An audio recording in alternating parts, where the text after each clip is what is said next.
one of the things I notice about myself is that I get into something that I like doing, and I don't want to do any of the other. So like for a job, I'll get into one aspect of my job. Mention your name so people Oh, my name is Doug Massey. I am not Jesse Lee Peterson. That was enough. That was good enough for me. I get into these like obsessions, and on my job, for instance, I'll have something I really like to do, and I don't want to do the other little aspects of the job just because I want to focus on this. But I was thinking about that, and it's like, how do I get so caught up in this that I can't even do the rest of the job? There's something a little weird about that. So I just kind of thought about that, and I was wondering if anybody else had those type of things. I literally can go weeks doing this one thing and trying to figure out how to make it better and all that, and not hardly think about the more tedious stuff or the stuff I deem boring or whatever. So I was just kind of curious. Anybody have those type of things? What I noticed at my job is on a team, there's four people and there's 3 tasks. I do one task, the lead does the second task, and then the other 2 people do the third task. When I learned the first task, I saw this sense of fear when I started doing the skill. And then as time went on, that fear was still there. And then I saw that, but like I still just did my job. I naturally just went through my day. But what happened, or the problem I saw, is that I got used to having that skill. So there's 3 skills. I got used to just that one skill. So when eventually the supervisor, whoever wants me to do the other, not the third one, but one of the tasks, I fall, or not fall, like fail, but just I get delays, and the task, the assignment ends up being late because I don't feel like doing that task. Yeah. I do it anyway, but like I just do like quiet quitting, like the bare minimum. Yeah, Because I'm I just know not what you used to mean. doing that task. I know what you mean. And there's something that you just mentioned that I'm gonna get to in a minute too, because I think it kind of derives from a fear, and that's part of what I notice about myself. But I know what you mean. I can procrastinate with the best of them. And this is not just my job. This is with anything that I like doing. So it's not just, I can only say certain things on camera. So I'm just saying we'll start with the job. But yeah, I know what you mean. I procrastinate, and it takes everything I have in me to do that. And I want to do this. So it's just kind of a weird thing, and I don't think it's healthy at all. Because why am I making it why do I have this mindset that I don't want to do it, right? It's my job. So why wouldn't I want to do it? Or why would I be so addicted in a way to this to where nothing else really seems to matter? That's pretty odd to me. Well, I think a thought that popped up in my head is, I guess I don't want to go through the fear of knowing that new task again. I don't, this is just That's a good point. hypothetical, but just I went through fear to learn the task that I'm used to. And Yeah. then even though it's there, I still do it. And then that other task, I guess, I just don't want to go through that fear and to learn that other skill. That's a good point. And that's going to lead me to something too in a minute. Cool. Anybody else? Nobody. Cool. Everybody's perfect. So one of the things I noticed about myself in that is that there is, so I'm not like physically a fear. A lot of physical things don't scare me, right? It just doesn't bother me a lot anymore. So like for instance, sometimes I'll come down the alley and there'll be people in the alley and it'll be 4 a.m, dark, and that doesn't bother me. People come talk to me, that doesn't bother me necessarily. Like I don't feel like scared, but that's physical fear. And so what I realized about this whole thing is that even when Jesse asked me, you want to do the show? I'm like, no, not necessarily. What do I want to talk about? I don't prefer this, but I do it just about every day on my job. And I do it easily every weekend because it's just what I do. I speak to people all the time. And it'll be in a smaller, it could be one person, it could be 200 people, it could be 4 people. So I do it all the time, but so it's kind of weird to me, like, why do I get that initial, like, that initial shock? Do you want to do the show, Doug? You know, and I'm trying to think, what am I going to talk about? Because so I do have fears. I do have these little fears, and they're all derived. Well, I don't know about all, but at least to some degree, they're derived from what I don't prefer or I don't want to do. And so I'm coming to the point where at least I can see that, you know, having the mindset of not wanting to do something is not necessarily that good. Because if I think about this, just about all the stuff that I don't want to do that I do, I feel good afterwards. It's kind of strange, right? Like let's just say something easy. Someone invites you to their house, but it's Saturday and you just want to relax, or Sunday, you just want to relax, you don't want to feel like doing anything, but then you go and you have a great time. It's kind of interesting how my mind works, and I'm just like totally, it's only been 10 minutes.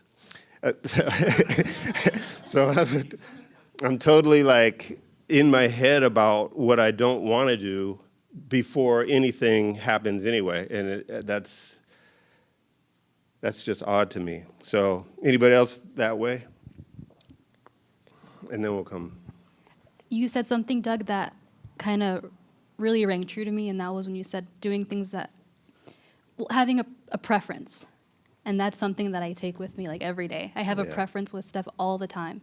And whenever, what you're just reminding me of is how like I can go into things with a bad attitude. Not necessarily being like nasty, but just that avoidance of whatever task or whatever thing it is. To me, that's like going through it with like a bad attitude. Yeah. And it might seem kind of like tiny, but that kind of stuff, at least in my life, kind of can, not really compound, but it's just something that kind of like I carry with me all the time without realizing it. And it's just like, for me, it's easy to just go through things with like a grinchy attitude sometimes, you know? Oh, I know. Oh, you know. Yeah, I wonder like what I've lost from having that type of mindset. Like I don't feel like doing that. I ain't doing that.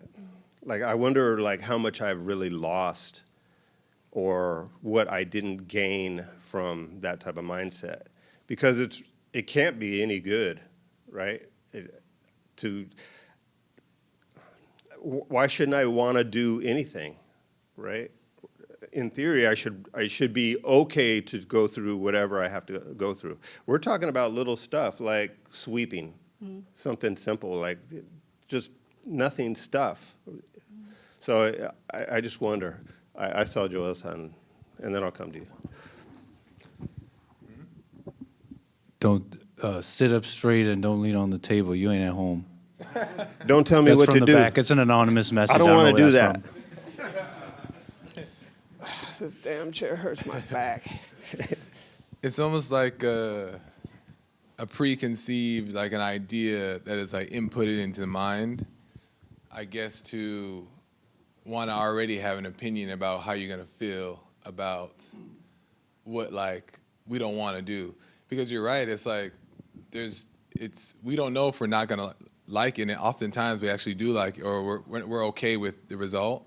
But it almost seems like just like a fear that comes of us not being familiar with what might happen or whatever, right? So we're so maybe so comfortable with the results we know we're going to get when we do things that we want to do, opposed to something that we don't know is going to happen. And I don't know, we're maybe afraid to experience some type of pain that could come or some type of bad reaction, but it seems like a setup. It's totally, well, that's what I realized. It's totally a setup, and also realize that I do have fear. Whether even, you might not be able to scare me outside, right? But there's something that I'm afraid of, because why wouldn't it just be like, oh, okay, I'll do it. And you know, the weird thing about it is that I'm not gonna say no. Even when he asked me, there's nothing. Even I was like, but I didn't say no. And then I found out he wasn't leaving, and I was like, all right, cool. And then he asked me, well, you still want to do 30 minutes? I was like, not necessarily. So but it is a fear. There's a fear there, and the fear of, I guess there's a lot of things that could go through your head, but it's not necessarily real either, because I'm sitting up here doing this, and I thought I would be sweating a little bit, and I am, but I'm not like horribly. This doesn't bother me, right? And it really could bother me if I was scared, or if so the fear is right here, right, going through my head, and what people are going to think, how many people are going to get up when I sat up here and leave, how many people were going to, where's Jesse, you know? So the fear is here. And I wish that I could always see that the fear is right here in my head and not like part of me. And so I saw Franky's hand. So sometimes when I get into situations like that, I notice my mind plays games with me. And so what happens is either situations will come up just like that, where you've got an obligation or you made a promise, and then something, well, you can do this now. You can do this now. You don't have to do that. And for me, the poison of the situation is the thoughts, and my thoughts trying to sabotage me or put fear into me or other possibilities. And because if you don't, usually it's always right to follow the first thought, the first thing that you were supposed to do, and go through it. For you not to do that, I mean, there's kind of a price to pay. You can be one of those persons or people that don't get things done, don't do things. Yeah. And I don't want to be that person. I've been that person before, and it's no fun, the person that gets things done and keeps their word, that's a powerful thing. And it's kind of like one of a man's characteristics, to do what he says he's going to do. So that's, it's a powerful thing, I think. Yeah, I mean, one thing I kind of realized about the whole thing is again, that I am sitting here doing this, and it's not nearly as bad as all that's going on in your mind. So I just wish that I could see some of those thoughts a little bit sooner, so I don't have to go through. And I think to myself, I'm not a miserable person. I don't feel miserable. There was a time in my life when I did feel miserable. But I don't feel miserable, but it is miserable. It's miserable to think about all this stuff. Oh my God, people aren't going to show up. Once people know they're not going to be here, people are going to see me up here and leave. I wonder what they're thinking. That's miserable. And I didn't know that was miserable because I've been physically miserable in my life. So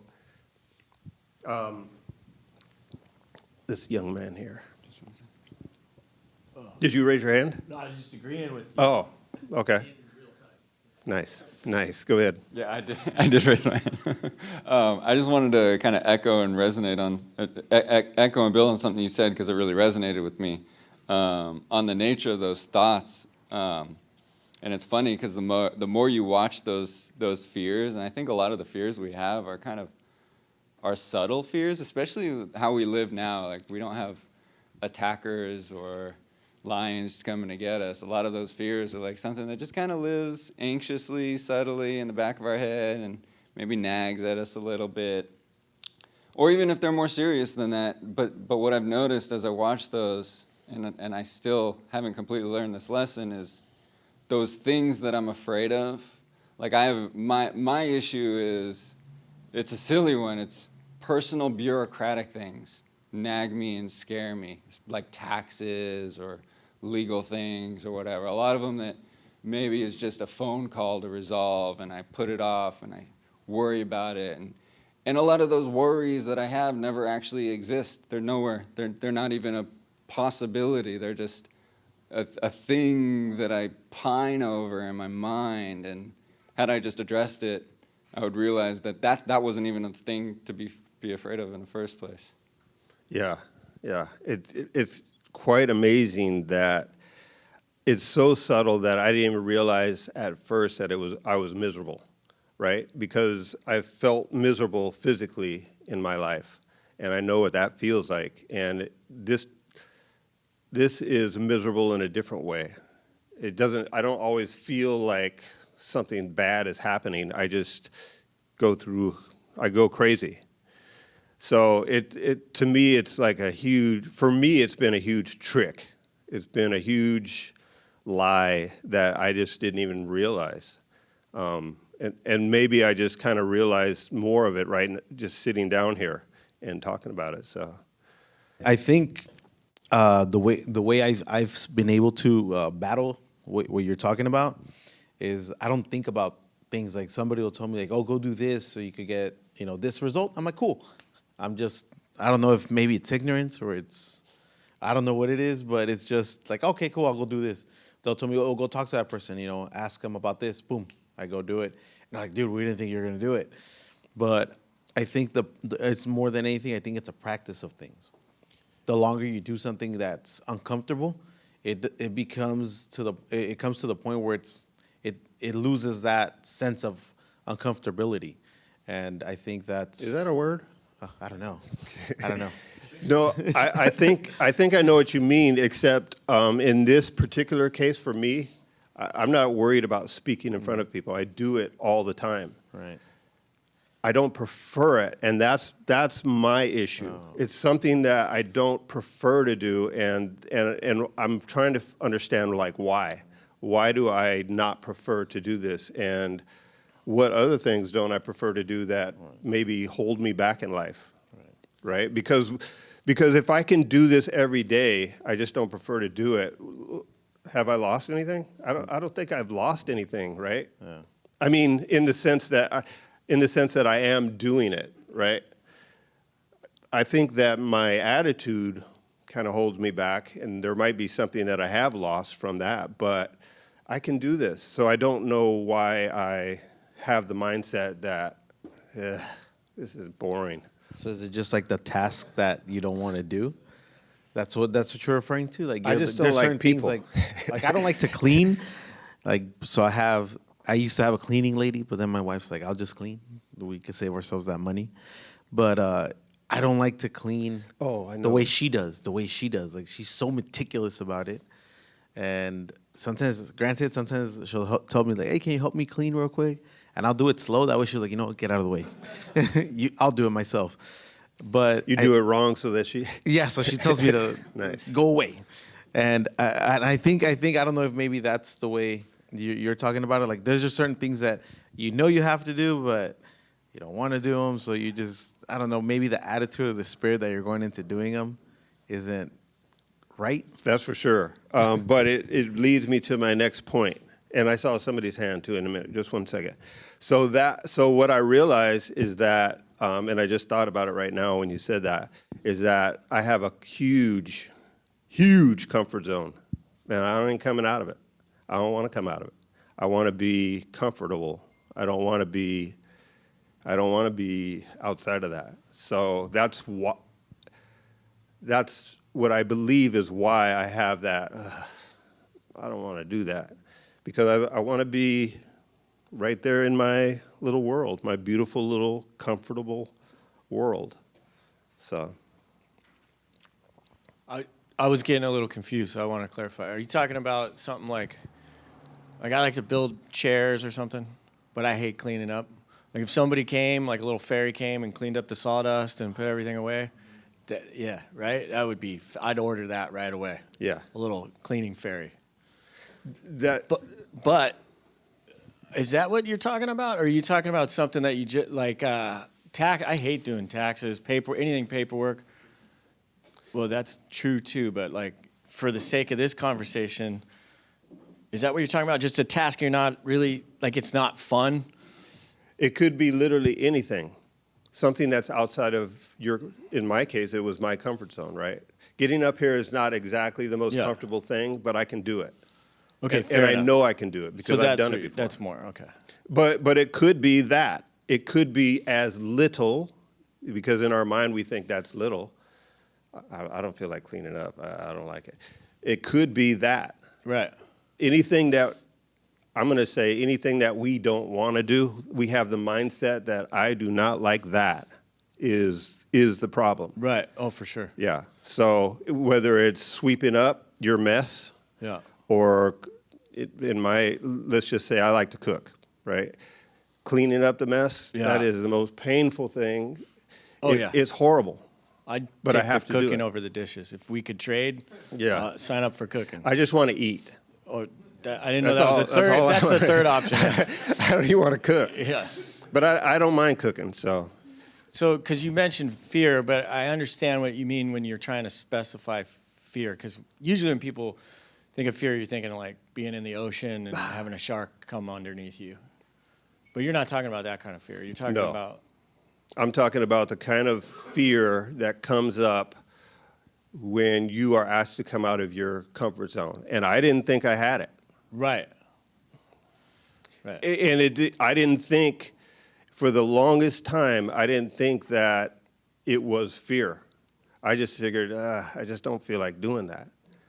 But there's a fear there. It has to do with fear. Why would I not want to do something? Nobody's asking me to put my arm in the Iron Man and get it chopped off. Iron Man's a big tool that punches holes in metal. Nobody's asking me to do something like that. Nobody's asking me to put my hand in the shark tank so that it could get, nobody's asking me to do stupid stuff like that. So these are things that we have to do in life. And is it an immediate, like, I don't want to do it, or do your thoughts start? Because for me, it's thoughts. Like, I Yeah. start talking myself out of stuff. That's exactly the way it works for me too. Okay. The So it thoughts just that goes come. back to thoughts again. Yeah, but there's a fear there. And that's what I realized when Jesse asked me, I'm going to be out of town, you want to do the meeting? I'm like, so. Right. But if fear is a fire, are the thoughts the logs you keep throwing in it? Yes. It's not, I'm not saying it's a real fear, Right. but it is a fear. Well, without the thoughts, Because I say it's not real because as soon as I sat up here and looked at all of you, I can do this. This is nothing. This is really nothing. But my thoughts talked me out of it because I don't want to do it. And there's a fear there of me coming out of my comfort zone. My comfort zone is to be over there, not talking to anybody. well, he calls you every now and then, right? He calls me. He'll call on me every now and then. But for the most part, if I could be over there Yeah. invisible, I'd be over there invisible. Yeah. Right on. So it comes down to thoughts. Your fear is being given to you by the thoughts. You don't just have the fear without the thoughts. It's the thoughts that give you the fear. I'm not going to pretend like I understand all of it. I'm just saying what I saw about me. I don't know exactly how it works. I know that it has to do with my thoughts because the moment I made up my mind to do it, Yeah. it was gone. Not saying that there's not a little bit of trepidation or a little bit of nerves getting up here. Right. But the moment I realized that I was in my head, and the moment I realized that I was really wanted to be in my comfort zone, is the moment that it went away. Nice. It's a game Sure is. that one plays, and it's like a Game of Thrones, a game of power, a game of hide and seek, a game of Master of Disguise, and games are for children, and that's like a pretend thing we try to. It's like, What are you saying? well, this obsession one, right? So like, it's a game of chicken sometimes. So we, it's a game of thinking, just like when you go to a fortune teller, like, or even thinking, I know this is my comfort. when you really don't know that. Yeah. Because everything starts off with fear. So then we're just wanting to pretend that we're so sure of ourselves, even within our own inner dialogue. So that's why we're like, oh, I already know what I like. I already know what this is gonna be. Right. That's why, like, I'll get obsessed with a certain type of genre of music, or an era of history, where I think this is where all the answers lie.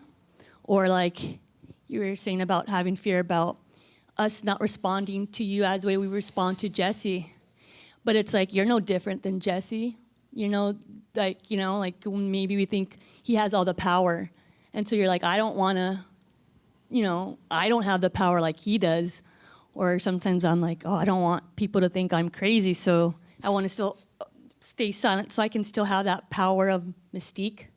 Or like the power of like, oh, see, I am listening. But it's just a game. Yeah. And like games are for kids. It's Tricks a- are for kids, right? It's a trick. Tricks are for kids, yeah. And like you could be a trick all your life. Yeah, and be tricking people, but yeah. No, I think you're right, and part of this is part of what I realize is that me sticking in my comfort zone is keeping me in fear. We aren't supposed to be in our comfort zone. If you think about your life, well, probably most people's life, those times where you went out of your comfort zone and did something, or maybe a coach or somebody pushed you out of your comfort zone and did something, is the time you grew the most. I know for me it is, even though I seem to totally love my comfort zone, for me it's always been the best thing for me. So yeah, it's a nasty trick. And it's easy for me to lose my awareness and fall right back into it. And those are things I just don't understand, but man, it's like a cold day and you just want to be comfortable and warm. That's me. Franky, we got half a minute. Comfort is death. Yeah, comfort's Comfort death. is, you should be running away from that. Me too. I have the same poison.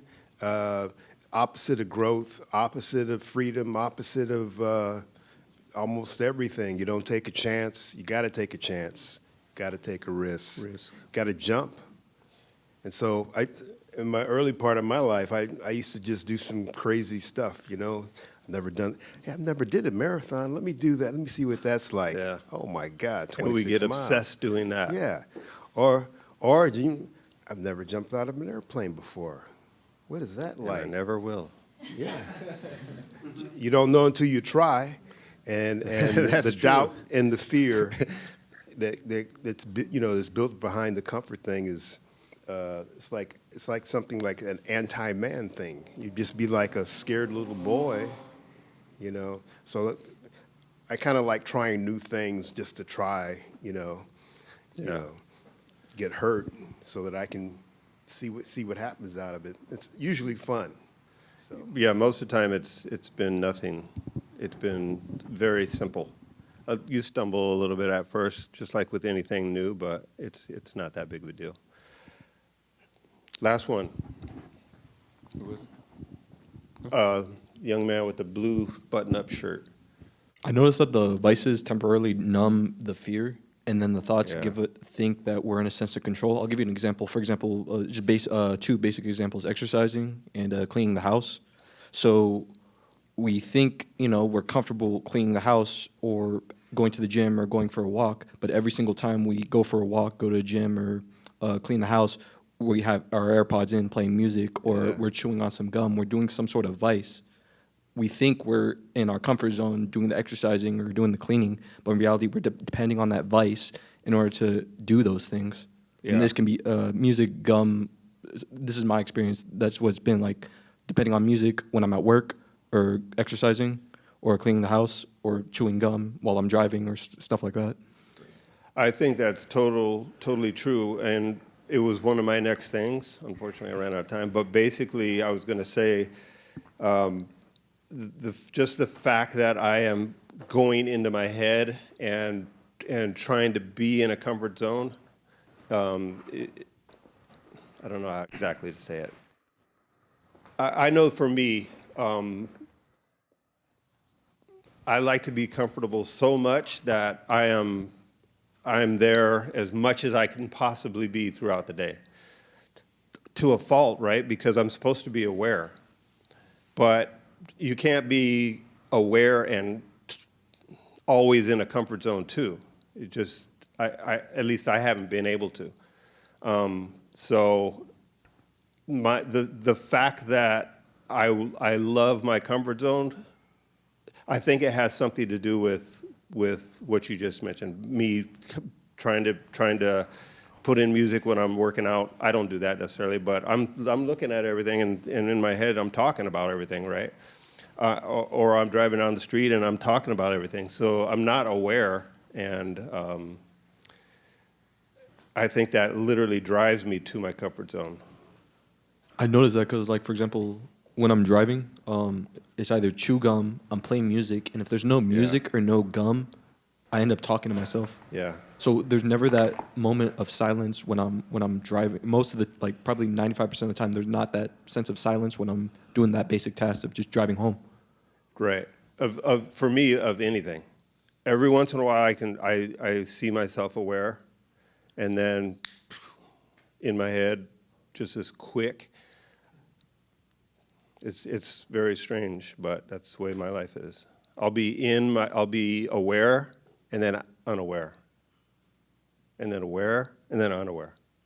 So it's like I'm totally, I don't know. Well, I guess I got to go. It's a little over. I appreciate you listening to me. Jesse's coming in just a moment. Thank you.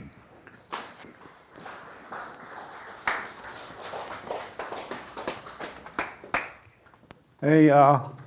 Great morning, Jesse. That was very good. I was listening in the back. I was surprised. I had to tell him to sit up. He was all like this. You know how black people like to lay down? Yeah. But that was very good about fear. Absolutely. Y'all don't want to come closer or anything? Y'all see? How about moving out of your comfort zone? Nobody want to do it? One alpha male. Everybody else beta.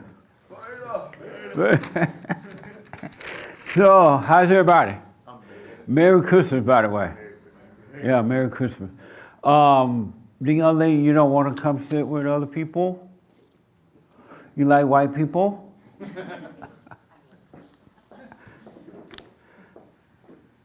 Nice. Doesn't that feel better? All right.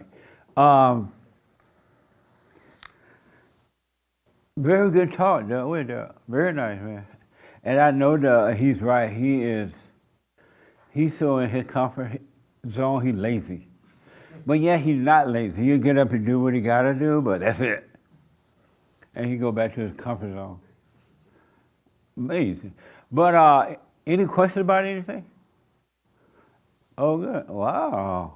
3 live people. I saw that hand first, and then here and here. Yes.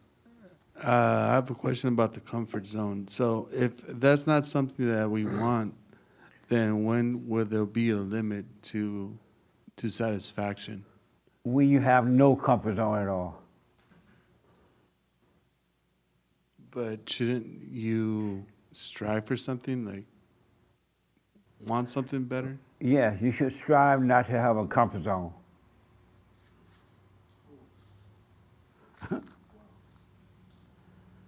Amazing. So I have on normally I don't wear t-shirts to church, but I have on my t-shirts that says, stay with it, stay with it, stay with it. Remind you to stay with it. And to sell some shirts too. But to remind you to stay with it, because I know people who, they get on this journey and it does get rough. It gets rough, and and the devil is screaming inside of you, how long is this going to last? This is so hard. Where would it end? And you think that's you screaming? It's really the spirit of evil.